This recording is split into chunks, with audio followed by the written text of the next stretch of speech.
Hello my dear friends, once again most welcome everyone. एक बार फिर से आप सभी दोस्तों का आज के हमारे इस डेली करंट अफेयर के सेशन में स्वागत है। चलिए, जितने भी दोस्त हैं जल्दी से एक बार सेशन को आप सभी लोग शेयर कर दीजिए अपने सारे दोस्तों के बीच में। फिर हम लोग शुरू करते हैं हमारा आज का सेशन 26 जनवरी 2022 का। ठीक है दोस्तों, और जितने भी दोस्तों ने अभी तक 2021 का करंट अफेयर नहीं देखा है, एक बार जाके आप लोग जरूर देखिएगा। प्लेलिस्ट में आपके 10 वीडियोज़ हैं पूरे 2021 के करंट अफेयर से संबंधित। ठीक है, तो जिन्होंने नहीं देखा है एक बार जाकर जरूर देखिएगा। 10 प्लेलिस्ट जो आपके उसमें दिए गए हैं, टॉपिक वाइज सारे करंट अफेयर को कंप्लीट किया गया है 10 आपके वीडियोज़ में। ठीक है, चलिए आइए शुरू करते हैं हमारा आज का सेशन। और याद रखिएगा कि हमेशा अगर आपकी ख्वाहिशें कुछ अलग करने की है ना, तो दिल और दिमाग के बीच में बगावत तो लाजमी है। अगर आपने कुछ बड़ा करने का, कुछ अलग करने का सोच रखा है ना, तो आपके लोगों के बीच में बगावत तो होनी ही है, ये फिक्स है। दिल और दिमाग में जब बगावत हो सकती है तो लोगों में तो बगावत होना श्योर है।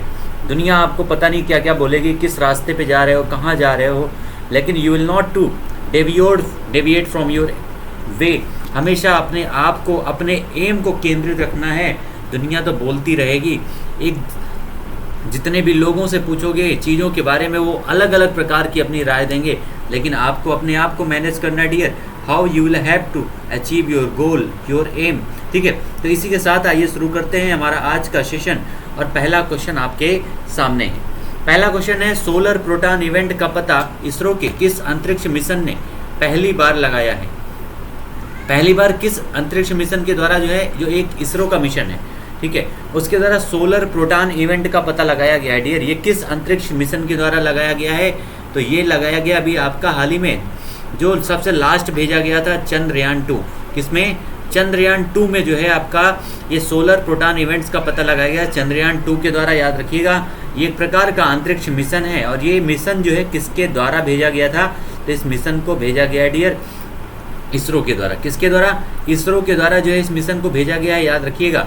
और इसी के द्वारा चंद्रयान 2 के द्वारा ही सोलर प्रोटॉन इवेंट का पता लगाया गया है। ठीक है, सारे पॉइंट याद रखिएगा। इस क्वेश्चन से संबंधित जो भी हैं, इसरो की स्थापना कब हुई थी डियर? इसरो की स्थापना हुई थी 1969 में। कब हुई थी? 1969 में इसरो की स्थापना की गई थी। इस समय इसरो के हेड जो हैं उनका नाम क्या है? तो उनका नाम है सोमनाथ। तो इसके पहले कौन था? के सिवान थे, जिनकी जगह पर अब जो है सोमनाथ जी को इसरो का हेड बनाया गया है। याद रखिएगा, इसरो यानी इंडियन स्पेस रिसर्च ऑर्गेनाइजेशन, इसकी हेड ऑफिस कहाँ पर है? तो इसकी हेड ऑफिस है बेंगलुरु में। ठीक है, बेंगलुरु में इसका इसरो का हेड ऑफिस है। सारे पॉइंट याद रखिएगा इसरो से संबंधित। और सोलर प्रोटॉन इवेंट का जो है इसके द्वारा पता लगाया गया। चंद्रयान 2 को जो है कब भेजा गया था डियर? ये आपका 2019 में इसको भेजा गया था। चंद्रयान 1 2008 में भेजा गया था। मंगलयान 2013 में भेजा गया था। और आपका गगनयान जो है अब 2023 में भेजा जाना है, गगनयान। सारे पॉइंट याद रखिएगा, आंसर हो जाएगा चंद्रयान 2। नेक्स्ट हमारा क्वेश्चन है, सीनियर राष्ट्रीय शतरंज चैंपियनशिप 2022 का मेजबान कौन सा शहर है? यानी कौन से शहर में जो है राष्ट्रीय शतरंज, ये आपका शतरंज चैंपियनशिप 2022 सीनियर, ठीक है, ये आपका आयोजित की जाएगी। कहाँ पर आयोजित की जाएगी डियर? तो इसका आयोजन हो जाएगा कहाँ पर? कानपुर में। उत्तर प्रदेश का शहर है कानपुर, गंगा नदी के किनारे बसा हुआ है, और यहीं पर इसका आयोजन किया जाएगा। चमड़ा के उद्योग के लिए ये आपका प्रसिद्ध है कानपुर। ठीक है, यहीं पर जो है आपका सीनियर राष्ट्रीय शतरंज चैंपियनशिप 2022 का मेजबानी की जाएगी। उत्तर प्रदेश का एक औद्योगिक नगर है, और साथ में उत्तर प्रदेश की औद्योगिक कैपिटल भी कहा जाता है इस कानपुर को। नेक्स्ट हमारा क्वेश्चन है, किस देश के रोवर ने चंद्रमा के दूसरी तरफ 2 कांच के गोले देखे हैं? कौन सा देश का रोवर है जिसने चंद्रमा के दूसरी तरफ 2 कांच के गोले देखे हैं? तो ये जो रोवर है डियर कहाँ का है? चाइना का। ठीक है, चीन का ये रोवर है, याद रखिएगा। और इसने जो है चंद्रमा के दूसरी तरफ जो है 2 कांच के गोले देखे हैं, जो एक नया प्रकार का कुछ इवेंट हो सकता है अंतरिक्ष क्षेत्र में। और चाइना का जो रोवर है जिसका नाम क्या है डियर? U22 उसका नाम है, जिसके द्वारा इस दृश्य को देखा गया है। तो ये आंसर हमारा हो जाएगा चाइना। चाइना की कैपिटल क्या है? तो बीजिंग है। चाइना के बीजिंग में ही अभी हाल ही में शीतकालीन ओलंपिक का आयोजन किया गया था, जिसमें जो है कौन सा देश टॉप पर है डियर? तो नॉर्वे जो है इसमें शीर्ष पर है। अभी चाइना के द्वारा ही ताइवान में जो है फाइटर प्लेन भेजे जाने की जो है ताइवान के द्वारा जो है यहाँ पर घोषणा की गई थी, बताया गया था कि चाइना ने उसके क्षेत्र में जो है सीमा क्षेत्र के अंदर जो है अपने फाइटर प्लेन भेजे थे, क्योंकि इस समय युद्ध का माहौल चल रहा है रशिया और यूक्रेन के बीच, और कहीं इसका फ़ायदा चाइना ना उठाए ताइवान के ऊपर। ठीक है, तो आंसर हमारा हो जाएगा चाइना, यहाँ पर करेक्ट हो जाएगा। इसी चाइना में डियर जो आपका एनडीबी है, न्यू डेवलपमेंट बैंक, उसका मुख्यालय भी है इसी चाइना में। इसको एक तरह से चाइना को कह सकते हैं डियर बीमारियों का घर। और कोविड जो आपका बीमारी थी जो 3 सालों तक लोगों को परेशान करके रखी, लाखों लोग दुनिया में इसके द्वारा ख़त्म हो गए। और ये सारी बीमारी का जड़ कौन है? चाइना का वुहान शहर, जहाँ से ये आपका बीमारी कोविड-19 शुरू हुआ था। ठीक है, तो आंसर हमारा हो जाएगा चाइना। यांगटी सिक्यांग यहाँ की सबसे बड़ी रिवर है, और ह्वांगबो जो है यहाँ की सोक कही जाती थी पहले, लेकिन आज उस नदी को विकसित कर लिया गया है। चाइना देश ये जो है पॉपुलेशन में दुनिया में नंबर 1 है, ये भी याद रखिएगा। ठीक है, तो आंसर हमारा हो जाएगा डियर यहाँ पर China will be the correct answer of this question. Next हमारा है Devayatanam and Odyssey of Indian temple architecture का आयोजन कहाँ पर किया जा रहा है? Devayatanam and Odyssey of Indian temple architecture का जो आयोजन है, इसका आयोजन कहाँ पर किया जा रहा है डियर? तो ये आयोजन हो रहा है हम्पी में। हम्पी कहाँ है? तो कर्नाटका में है। विजयनगर साम्राज्य है, जिसको 5 जो आपके साम्राज्य थे उस समय, उन सारे लोगों ने, यानी आपका जो अहमदनगर, बीजापुर, बरार, इन सारे लोगों ने मिल करके इस विजयनगर साम्राज्य को नष्ट किया था। उसी के अवशेष बचे हुए हैं आज हम्पी में। ठीक है, विजयनगर साम्राज्य की जो स्थापना किया था वो किसने किया था डियर? कमेंट सेक्शन में जल्दी से बताइएगा। विजयनगर साम्राज्य की स्थापना किन 2 भाइयों के द्वारा की गई थी? और ये आपका हम्पी कहाँ पर है? कर्नाटका में है। आज उसके अवशेष बचे हुए हैं। लाखों मंदिरों को यहाँ पर तोड़ा गया था इस हम्पी साम्राज्य में, जो कर्नाटक में स्थित है। कर्नाटक जो कैपिटल है उसकी डियर बेंगलुरु कैपिटल है। बेंगलुरु यहाँ पर एक बंदरगाह भी है कर्नाटका में। सारे पॉइंट याद रखिएगा। कर्नाटका से संबंधित यहाँ पर कॉफ़ी का उत्पादन किया जाता है। ठीक है, कॉफ़ी का उत्पादन कर्नाटका में किया जाता है, ये भी पॉइंट याद रखिएगा। आइए बढ़ते हैं नेक्स्ट क्वेश्चन की तरफ। अगला हमारा क्वेश्चन क्या है डियर? नेक्स्ट है अंतर्राष्ट्रीय बौद्धिक संपदा सूचकांक में भारत की रैंकिंग कितनी है? अंतर्राष्ट्रीय बौद्धिक संपदा सूचकांक में भारत की रैंकिंग कितनी है? मोस्ट इंपॉर्टेंट ये क्वेश्चन है आपके एग्जाम के लिए। ठीक है, क्योंकि ये जो आपका एग्जाम है इसमें कई बार ये क्वेश्चन पूछा जा चुका है डियर। बौद्धिक संपदा सूचकांक में भारत की रैंकिंग कितनी है? तो टोटल 55 देश शामिल थे। ये पॉइंट सबसे पहला पॉइंट याद रखिएगा। इस आपके सूचकांक में डियर कितने देश शामिल थे? तो टोटल इस आपके बौद्धिक संपदा सूचकांक में 55 देश शामिल हैं। ठीक है, 55 देश शामिल हैं, जिसमें से भारत की जो रैंकिंग है वो कितनी है? 43 है। भारत जो है 43वें स्थान पर पहुंच गया है इस बौद्धिक संपदा सूचकांक में। 55 देशों में मोस्ट इंपॉर्टेंट है। और अगर हम बात करें इन देशों में, इस आपके सूचकांक में टॉप पर कौन है? तो याद रखिएगा पहले नंबर पर कौन है? यूएसए, यानी United state of America. USA जो है पहले स्थान पर है। दूसरे स्थान पर कौन है डियर? तो दूसरे स्थान पर है यूनाइटेड किंगडम। ठीक है, यूनाइटेड किंगडम जो है सेकंड स्थान पर है।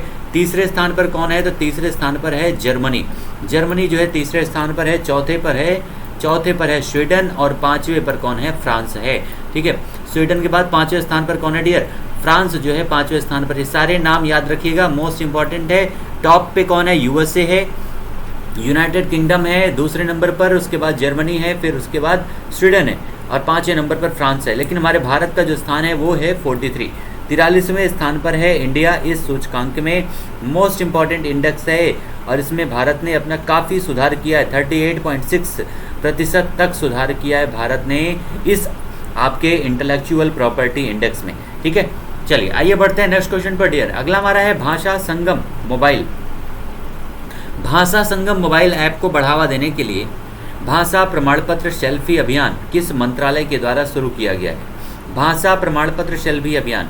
तो ये भाषा संगम मोबाइल ऐप हमने डिस्कस भी किया था। लगभग 22 भाषाओं के बारे में इसमें दिया गया है। 22 भाषाओं से संबंधित सारी चीज़ों को बढ़ावा देने के लिए इसमें व्यवस्था की गई है, भाषा संगम मोबाइल ऐप। ठीक है, और इसमें जो है सेल्फी अभियान किस मंत्रालय के द्वारा शुरू किया गया डियर? तो ये शुरू किया गया है शिक्षा मंत्रालय की तरफ से। किसके द्वारा? शिक्षा मंत्रालय की तरफ से इसको शुरू किया गया है। नेक्स्ट हमारा क्वेश्चन है राष्ट्रपति के द्वारा कहाँ पर आयोजित अहोम सेनानायक लचित बोरफुकान की 400वीं जयंती जो है समारोह का उद्घाटन किया गया है? कहाँ पर आयोजन किया गया? ये आपके एक सेनानायक थे लचित, इनकी 400वीं जयंती है। कितनी? 400वीं जयंती है। इसका उद्घाटन किया है हमारे देश के राष्ट्रपति रामनाथ कोविंद ने। किसके डियर? रामनाथ कोविंद जी के द्वारा इसका उद्घाटन किया गया है। और उद्घाटन कहाँ पर हुआ है? तो ये इसका उद्घाटन हुआ है गुवाहाटी में। गुवाहाटी कौन से राज्य में है डियर? एक बार कमेंट सेक्शन में आंसर करके आप सभी लोग बताइएगा।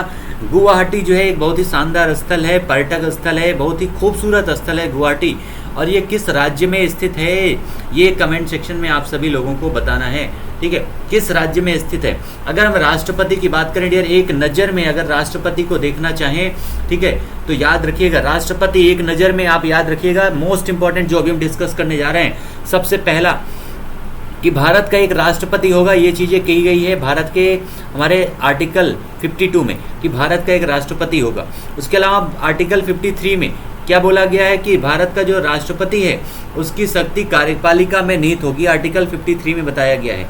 राष्ट्रपति का जो निर्वाचन होता है डियर वो होता है आर्टिकल 54 के तहत। आर्टिकल 54 के तहत निर्वाचन जो विधि होती है वो किसमें बताया गया है? तो आर्टिकल 55 में बताया गया कि राष्ट्रपति का निर्वाचन किस तरह से किया जाएगा। ठीक है, उसके अलावा जब निर्वाचन हो गया तो उनकी पदावधि कब तक रहेगी ये बताया गया है आर्टिकल 56 में। आर्टिकल 56 में ही पहली बार जो है आपका जो राष्ट्रपति के खिलाफ महाभियोग लगाते हैं उसका वर्ड भी ये आपका उल्लेख किया गया है आर्टिकल 56 में। उसके अलावा राष्ट्रपति अगर किसी वजह से पुनः निर्वाचित होना चाहता है तो वो किस आर्टिकल के तहत होता है? तो 57 के तहत होता है। 58 में राष्ट्रपति पद की योग्यताएं दी गई है 58 के तहत। राष्ट्रपति के पद की शर्तें क्या होती हैं वो दी गई है 59 में। उसके अलावा राष्ट्रपति जो शपथ ग्रहण करता है उसके बारे में आर्टिकल 60 में दिया गया है। ठीक है, राष्ट्रपति को हटाने की प्रक्रिया यानी महाभियोग की प्रक्रिया आर्टिकल 61 में दी गई है। उसके अलावा राष्ट्रपति के स्थान पर मान लीजिए राष्ट्रपति कहीं पर चला गया है, बीमार हो गया या राष्ट्रपति की मृत्यु हो जाती है, तो जब तक राष्ट्रपति अनुपस्थित है तब तक उनके स्थान पर कौन व्यक्ति काम करेगा, इसकी जानकारी मिलती है आर्टिकल 62 में। आर्टिकल 62 में ये जानकारी दी जाती है राष्ट्रपति के नियुक्ति व्यक्ति उनके स्थान पर काम करने वाले व्यक्ति के बारे में। उसके अलावा राष्ट्रपति आर्टिकल 72 के तहत डियर जो है क्षमादान की शक्ति रखता है आर्टिकल 72 के तहत। ठीक है, नेक्स्ट हमारा है आर्टिकल 80। आर्टिकल 80 में जो है राज्यसभा में जो 12 सदस्यों का आप लोग मनोनयन सुनते हैं ना, वो आर्टिकल 80 के तहत राष्ट्रपति के द्वारा किया जाता है। आर्टिकल 108 के तहत राष्ट्रपति के द्वारा संयुक्त अधिवेशन यानी लोकसभा और राज्यसभा का संयुक्त अधिवेशन स्पीकर की अध्यक्षता में 118 के आर्टिकल 118 के तहत स्पीकर उसका अध्यक्ष होता है और इसमें 108 के तहत राष्ट्रपति उसका आयोजन करता है। ठीक है, 111 में राष्ट्रपति के पास वीटो पावर होता है। वीटो पावर राष्ट्रपति के पास होता है आर्टिकल 111 के तहत। आर्टिकल 123 के तहत जो है राष्ट्रपति जो है डियर आपका अध्यादेश जारी कर सकता है। ठीक है, राष्ट्रपति का अध्यादेश जारी करने की शक्ति 123 के अंतर्गत है। 143 में राष्ट्रपति जो है क्या करता है, किसी भी उस समय जो भी चीफ जस्टिस होगा उससे सलाह ले सकता है किसी भी मुद्दे पर, आर्टिकल 143 के तहत। उसके अलावा आप जानते ही होंगे आपके 352, 356 और 360 ये आपके जो है 3 ऐसे आर्टिकल हैं, 356 और 360। ठीक है, ये जो हैं आपके आपातकाल से संबंधित आर्टिकल हैं। इन सारे आर्टिकल को याद रखिएगा जो राष्ट्रपति से संबंधित है और आपके एग्जाम में हमेशा पूछे जाते हैं, कई बार रिपीट होते हैं ये सारे क्वेश्चन। ठीक है, चलिए अगला हमारा क्वेश्चन डियर है, हाल ही में कौन जो है IOC यानी इंटरनेशनल ओलंपिक कमीशन की बोर्ड में शामिल किया गया है? तो किस भारतीय को शामिल किया गया डियर? तो उसका नाम है शुजाई चौधरी। किस भारतीय महिला को सबसे पहली बार शामिल किया गया था डियर? उसका नाम है नीता अंबानी, जो इस समय कार्यकारी बोर्ड में IOC के शामिल हैं और इन्हीं के प्रयासों की वजह से इस बार 2023 में IOC की जो समिति की बैठक है उसका आयोजन मुंबई में किया जाएगा। ठीक है, नेक्स्ट हमारा है किस प्रदेश के पहले आदिवासी मुख्यमंत्री हेमानंद बिस्वाल का निधन हो गया है?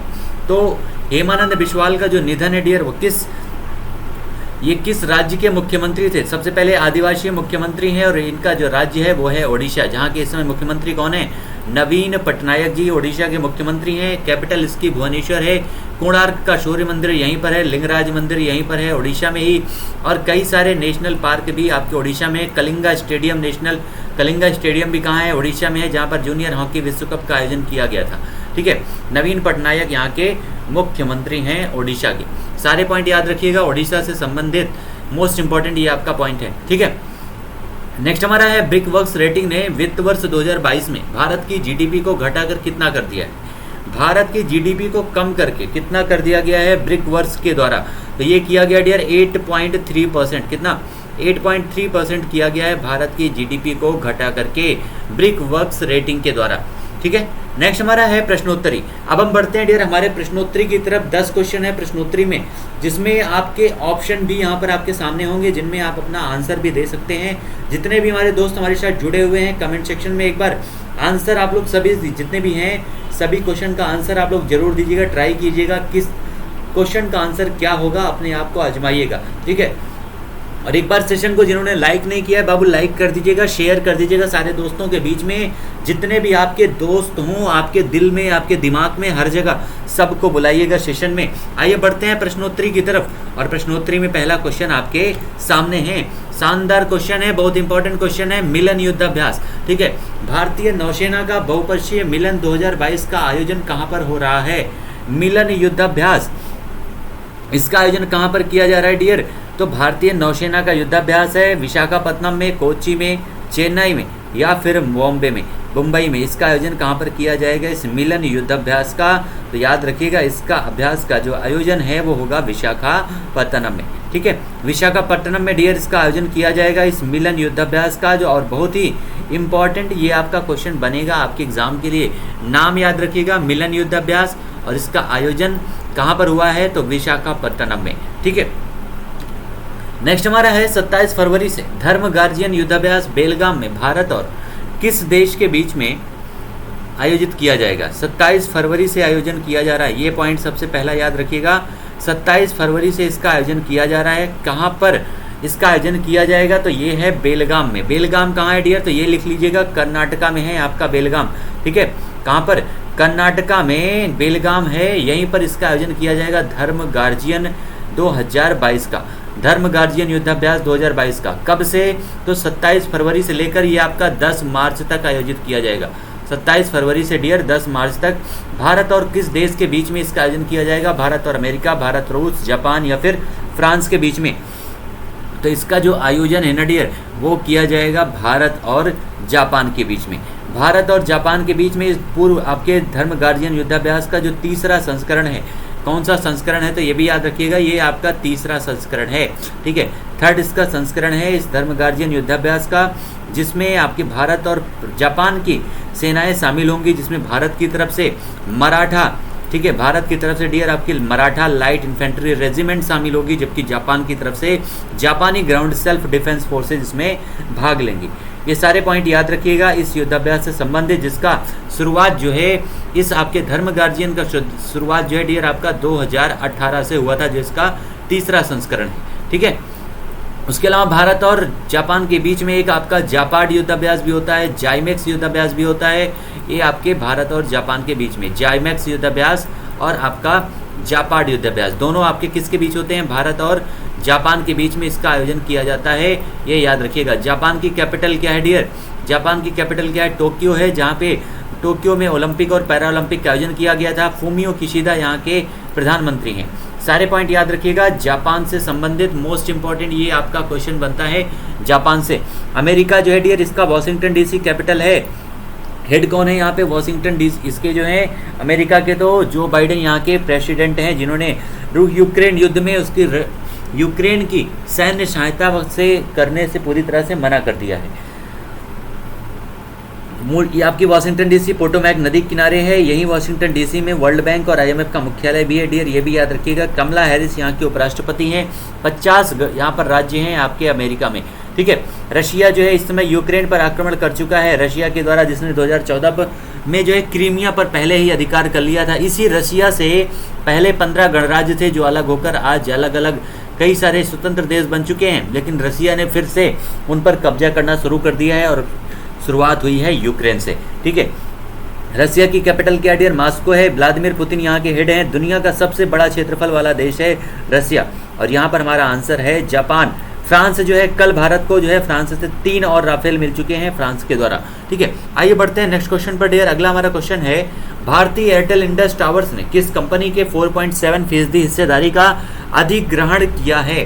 नाम क्या है? भारतीय एयरटेल। ठीक है, भारतीय एयरटेल इंडस टावर्स ने 4.7% हिस्सेदारी का अधिग्रहण कर लिया है। किसने किया है? रिलायंस। किसके तो रिलायंस का, टाटा का, वोडाफोन का, बीएसएनएल का, अरे बाबू रिलायंस का तो कर ही नहीं सकते हैं, रिलायंस खुद ही सबका अधिग्रहण करने में लगी हुई है, इसका कौन करेगा, ठीक है। तो भारतीय एयरटेल इंडस टावर्स ने जो है किसके जो है 4.7% हिस्सेदारी का अधिग्रहण किया डियर, तो वो है वोडाफोन, ठीक है। वोडाफोन के 4.7% हिस्सेदारी का अधिग्रहण भारतीय एयरटेल के द्वारा इंडस टावर्स के द्वारा किया गया है।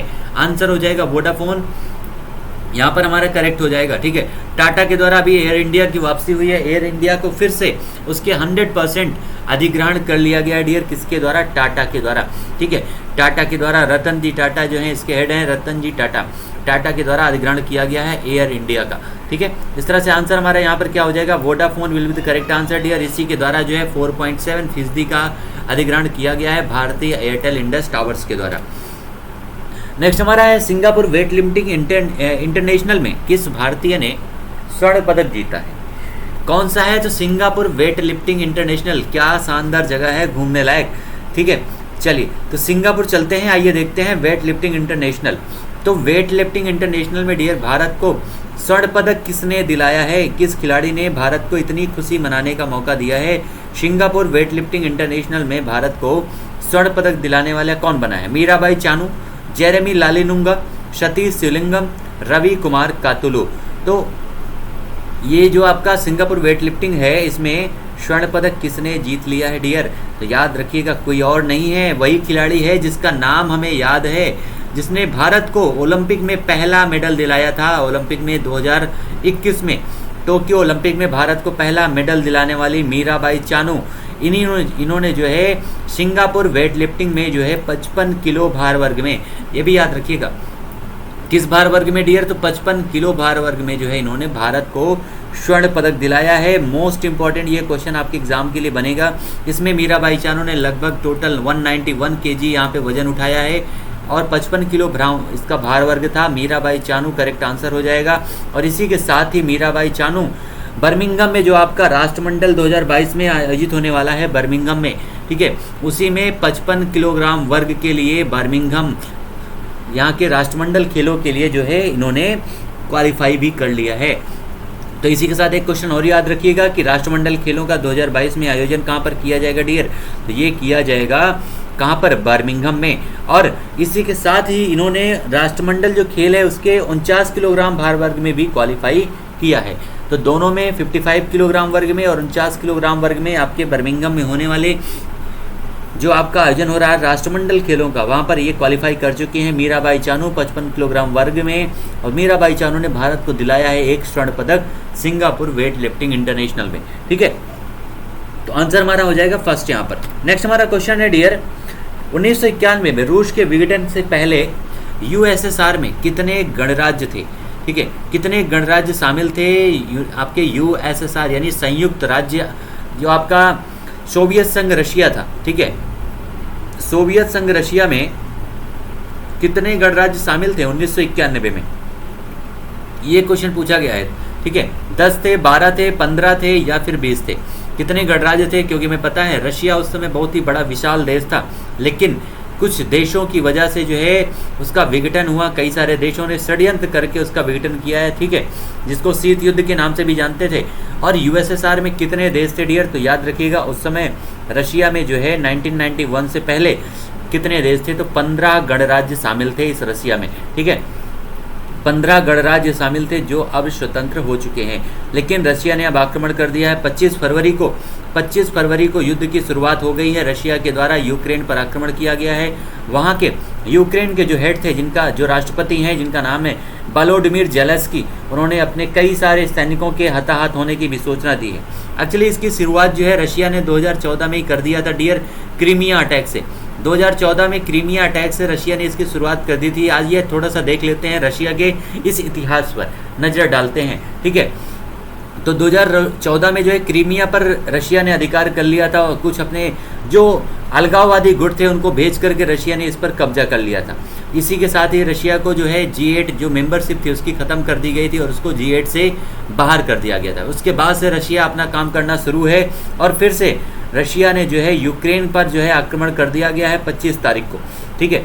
25 तारीख को आक्रमण कर दिया है रशिया ने, लेकिन इसमें कई सारे जो देश हैं, अमेरिका, नाटो देश, इन सारे देशों ने जो है मना कर दिया यूक्रेन को सैन्य सहायता देने से यूक्रेन को मना कर दिया। आखिर रूस का कारण क्या है यूक्रेन के ऊपर आक्रमण का? तो उसका रीजन है नाटो देशों में शामिल होने का रीजन। यूक्रेन जो है नाटो में शामिल होने के लिए प्रयासरत था, जिसकी वजह से रशिया ने जो है ये आक्रमण किया है ताकि यूक्रेन को नाटो देशों में शामिल होने से बचाया जा सके, क्योंकि नाटो देशों में शामिल होने के बाद रशिया के ऊपर किया गया हर एक आक्रमण नाटो के ऊपर किया गया आक्रमण होगा। ठीक है, तो इसी वजह से रूस ने इसको रोकने की कोशिश किया, नहीं मानने पर ये जो है आपका इन्होंने आक्रमण किया है रूस ने, और काफ़ी हद तक रशिया ने यूक्रेन पर कब्जा भी कर लिया है। तो ये सारे पॉइंट याद रखिएगा, इनसे संबंधित जो आपका युद्ध चल रहा है, और इस युद्ध का परिणाम बहुत ही जल्द आते हुए दिख नहीं रहा है, क्योंकि इसका परिणाम बहुत भयंकर होने वाला है आने वाले समय में। तो आंसर हमारा हो जाएगा 15 गणराज्य जिसमें शामिल हैं इस आपके 1991 से पहले के रूस में।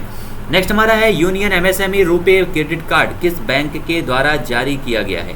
किस बैंक के द्वारा जारी किया गया डियर? यूनियन एमएसएमई यानी मीडियम स्मॉल जो आपका बैंक होता है, रुपे इसके क्रेडिट कार्ड जो है, माइक्रो स्मॉल मीडियम जो आपके बैंक होते हैं, इंडस्ट्रीज़ होती हैं, उनके लिए जो है आपका रुपे क्रेडिट कार्ड जारी किया गया है। और किस बैंक के द्वारा जारी किया गया है? एसबीआई के द्वारा, एचडीएफसी के द्वारा, आरबीआई के द्वारा, या फिर ये आपका यूनियन बैंक के द्वारा जारी किया गया है। तो डियर याद रखिएगा, ये आपका जो रुपे क्रेडिट कार्ड है ये जारी किया गया है यूनियन बैंक के द्वारा। ठीक है, यूनियन बैंक ऑफ इंडिया के द्वारा जो है जारी किया गया। किससे सहयोग से किया गया? तो इसमें जो है यूनियन बैंक का सहयोग जो है एनपीसीआई के द्वारा किया गया, यानी national payment corporation of India.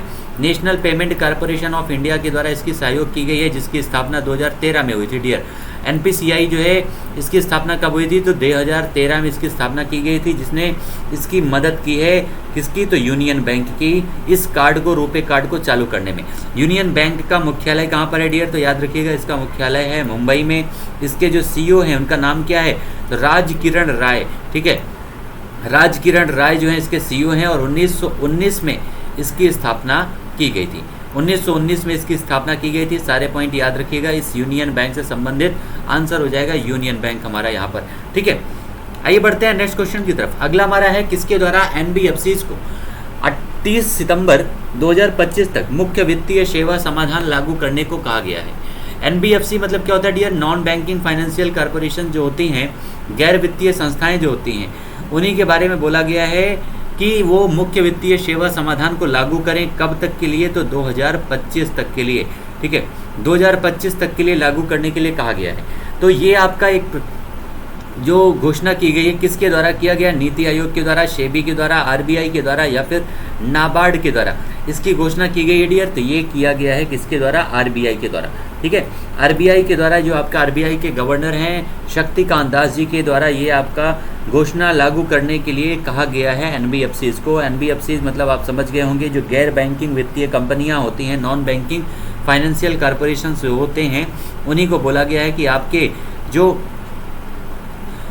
मुख्य वित्तीय सेवा समाधान पहले से है उसको 2025 तक लागू करें। ठीक है, जो आपके फाइनेंशियल सर्विसेज सॉल्यूशन है उनको लागू करने के लिए बोला गया है, जिसको जो है आरबीआई के द्वारा कहा गया है। सारे पॉइंट याद रखिएगा इस क्वेश्चन से संबंधित। और एनबीएफसीज क्या होता है डियर? एनबीएफसीज को आरबीआई ने कहा कि 31 मार्च 2023 तक जो है इसको जो है सीएफएसएस को समाप्त कर दिया जाएगा, और उसके लिए जो है आपको जो आरबीआई के द्वारा गठित की गई वित्तीय सेवा समाधान जो रूल हैं उनको फॉलो करना पड़ेगा 2025 तक। ठीक है, ये सारे पॉइंट याद रखिएगा। एनबीएफसीज की संपत्ति का आकार क्या होता है डियर? तो 1000 करोड़ का लगभग इसका आकार होता है एनबीएफसीज का, याद रखिएगा। 1000 करोड़ रुपए अगर किसी के पास है तो वो एनबीएफसीज के रूप में अपना एक अलग से जो है शामिल हो सकता है नॉन बैंकिंग फाइनेंशियल कॉर्पोरेशन के रूप में। ठीक है, चलिए ये हमारा जो है एनबीएफसी था, इसको जो है 2025 तक बोला गया है डियर। ये सारे पॉइंट याद रखिएगा। आरबीआई का गठन आपके 1926 और के जो है यंग कमीशन 1934 के अधिनियम के आधार पर 1935 में हुआ है, और इसके जो है पहले गवर्नर जो थे सर ऑसबर्न स्मिथ थे। नीति आयोग की जो गठन है वो 2014 में नीति आयोग को जो है योजना आयोग के स्थान पर 1 जनवरी 2015 को स्थापित किया गया। योजना आयोग को खत्म किया गया 15 अगस्त 2014 में, जिसके स्थान पर इसको गठित किया गया 1 जनवरी 2014 को। नीति आयोग यानी national institution for transforming India, इसके अध्यक्ष कौन होते हैं? तो देश का प्रधानमंत्री जो है नीति आयोग के अध्यक्ष होता है। उपाध्यक्ष कौन है? तो राजीव कुमार हैं। सीईओ कौन है? तो अमिताभ कांत हैं। ये सारे पॉइंट याद रखिएगा नीति आयोग से। सेबी क्या होती है? तो security and exchange board of India dear. इसकी स्थापना कब हुई थी? तो 1992 में सेबी की स्थापना की गई थी। नाबार्ड एक प्रकार का कृषि बैंक है जिसकी स्थापना हुई थी, कब हुई थी डियर? तो 1982 में, जो कृषि में संबंधित विकास को जो है प्रोत्साहन देता है नाबार्ड। और यहाँ पर हमारा आंसर है आरबीआई। ठीक है, नेक्स्ट हमारा क्वेश्चन है डिश टीवी इंडिया द्वारा किस भारतीय खिलाड़ी को अपना ब्रांड एम्बेसडर नियुक्त किया गया है? क्वेश्चन क्या है? डिश टीवी इंडिया के द्वारा किस भारतीय खिलाड़ी को अपना ब्रांड एम्बेसडर बनाया गया है? तो वो खिलाड़ी कौन है डियर? विराट कोहली, रोहित शर्मा, महेंद्र सिंह धोनी या फिर ऋषभ पंत को। तो किसे बनाया गया डियर? तो वो हैं ऋषभ पंत। भारत के नए उभरते हुए स्टार खिलाड़ी ऋषभ पंत, विकेट कीपर बल्लेबाज, इन्हीं को बनाया गया है डिश टीवी इंडिया के द्वारा भारत में ब्रांड एम्बेसडर ऋषभ पंत। जनवरी महीने में इन्होंने जो है भारत को जो मंथ ऑफ द क्रिकेटर का अवार्ड है वो भी जीता था ऋषभ पंत ने। इसके अलावा भी हाल ही में आपका जो है test cricketer of the year का जो अवार्ड है वो भी जीता है ऋषभ पंत ने। ठीक है, सारे पॉइंट याद रखिएगा। ऋषभ पंत के द्वारा, ऋषभ पंत हमारा करेक्ट आंसर हो जाएगा यहाँ पर। और डिश टीवी इंडिया का इनको ब्रांड एम्बेसडर बनाया गया है। विराट कोहली किसके ब्रांड एम्बेसडर हैं डियर? तो ये कई सारी चीज़ों में ब्रांड एम्बेसडर हैं विराट कोहली। वीवो में, ठीक है, वीवो मोबाइल जो आपका है उसके भी ब्रांड एम्बेसडर कौन है? विराट कोहली हैं, याद रखिएगा। ठीक है, एक एस्टेक कंपनी में ब्रांड एम्बेसडर इस समय है रोहित शर्मा। महेंद्र सिंह धोनी किसमें है? तो गो डैडी में है। और उसके अलावा ड्रीम 11 के ब्रांड एम्बेसडर हैं महेंद्र सिंह धोनी। आंसर हो जाएगा ऋषभ पंत हमारा करेक्ट यहाँ पर। ठीक है, चलिए नेक्स्ट हमारा क्वेश्चन है डियर ग्रामीण विकास और पंचायती राज मंत्री गिरिराज सिंह ने किस योजना के लिए लोकपाल ऐप लॉन्च किया है?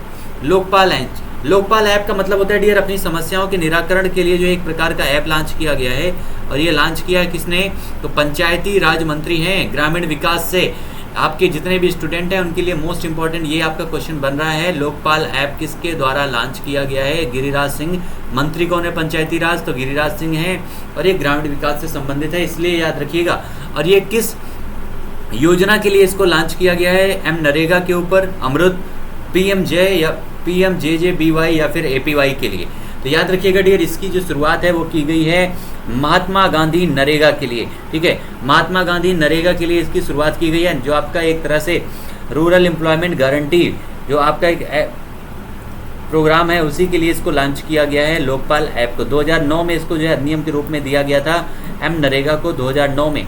ठीक है, ये सारे पॉइंट याद रखिएगा। अटल मिशन रिजुनेशन फॉर अर्बन ट्रांसफॉर्मेशन होता है अमृत का फुल फॉर्म, ये भी याद रखिएगा। उसके अलावा प्रधानमंत्री जीवन ज्योति बीमा योजना जिसकी शुरुआत 9 मई 2015 में की गई थी डियर, जिसके तहत जो है 330 रुपये प्रतिवर्ष जमा करना है और अंत में 50 साल के बाद व्यक्ति को जो है पेंशन की व्यवस्था दी जाएगी।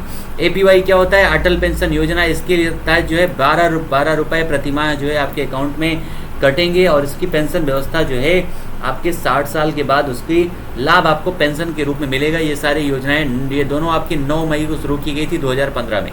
ठीक है, और यहाँ पर आंसर हमारा हो जाएगा क्या dear? M NREGA will be the correct answer of this question, जिसकी शुरुआत 2009 में इसको अधिनियम के रूप में पास किया गया था महात्मा गांधी नरेगा को। और इसी के लिए लोकपाल ऐप इसकी शिकायतों के लिए जो है इसको जारी किया गया है। ठीक है, नेक्स्ट हमारा है आईबीएम ने कहाँ पर नए साइबर सुरक्षा हब का अनावरण किया है? आईबीएम के द्वारा इसका अनावरण किया गया डियर, नए साइबर सुरक्षा हब का अनावरण। आईबीएम एक प्रकार की अमेरिका की कंपनी है जिसका हेड ऑफिस न्यूयॉर्क में है, याद रखिएगा। और इसी के द्वारा जो है आईबीएम के द्वारा जो है नए साइबर सुरक्षा हब का उद्घाटन अनावरण किया गया है भारत में।